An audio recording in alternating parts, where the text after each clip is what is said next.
So hi, it's Ross here from Talento Group, and from the 1st of October, the right to work checks have now changed.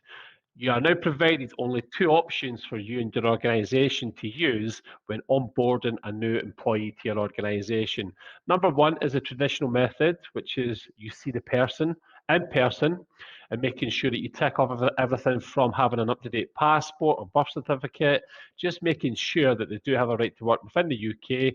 And the second option is what they call is a digital identity service provider. Now, there's a few IDSPs available, which are service providers across the UK that have ticked all the boxes, ensuring that you're using the right technology to check that this person has a right to work within the UK.